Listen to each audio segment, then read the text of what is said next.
Hey, everybody, and welcome back to another episode of Networking and Marketing Made Simple. Super excited for today's episode because we're going to be talking about a lot of different things, but namely, we're going to talk about three main types of content that you should never share on LinkedIn.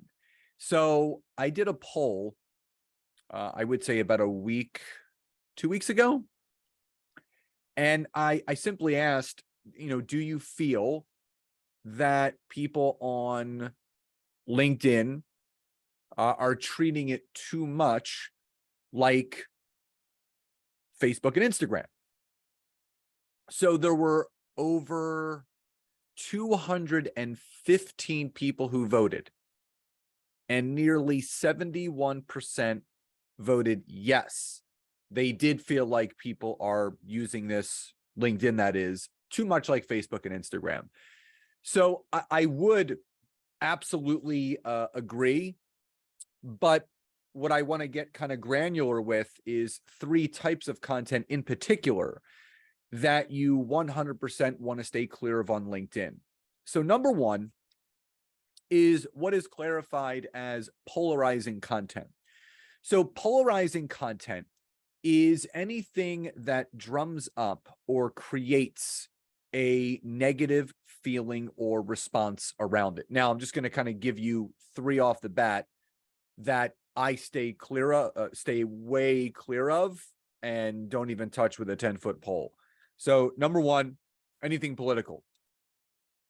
It's just something that I don't talk about online. It's just by choice. But if you read specific articles, even blogs, LinkedIn has even actually produced some articles. Basically, they're not shadow banning people, but they are making sure that certain types of content don't enter onto the platform to stir the pot or create a negative feeling around it.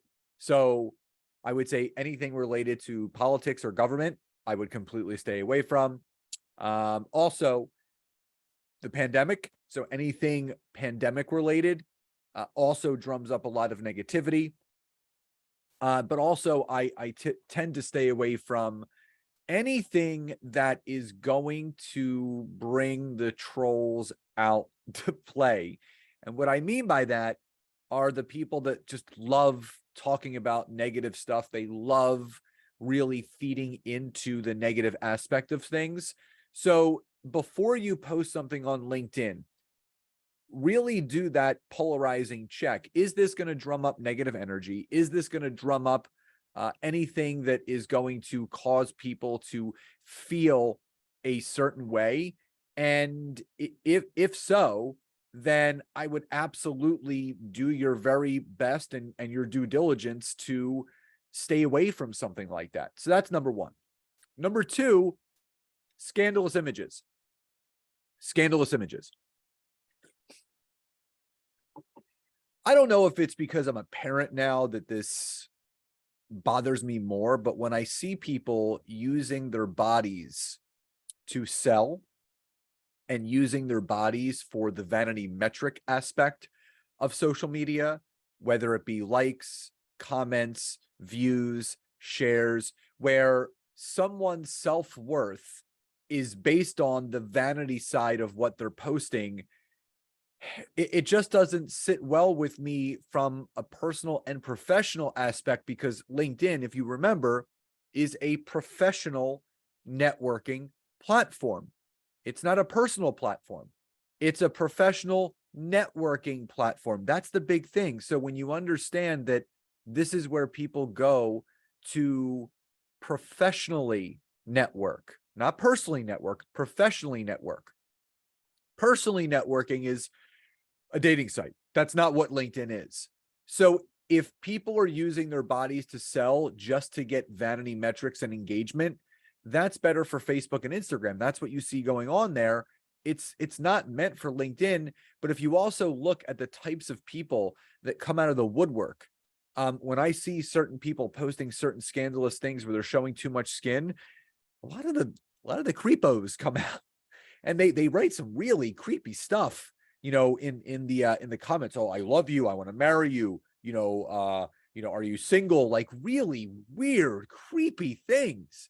So you don't want the creepos to be trolling all over your posts. That's the last thing that you want.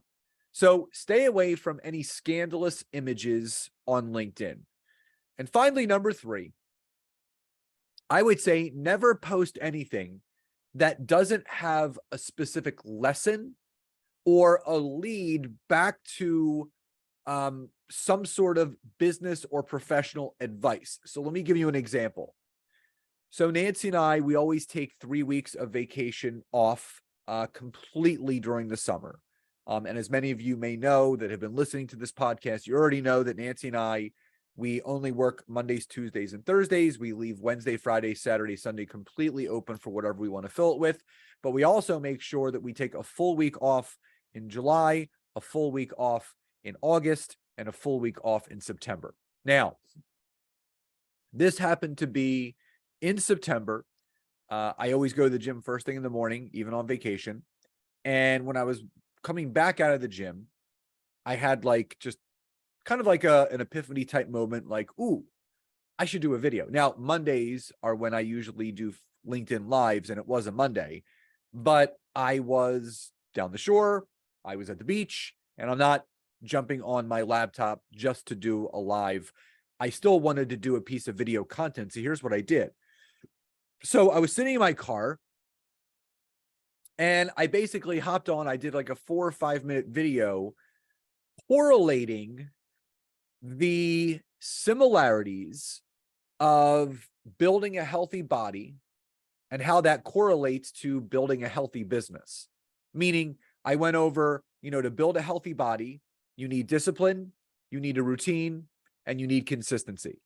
So when I thought about them, I'm like, ooh, I can correlate that to a business tip, because I basically said the 3 things that it takes to make and build a healthy body, you need those same things to build a healthy business.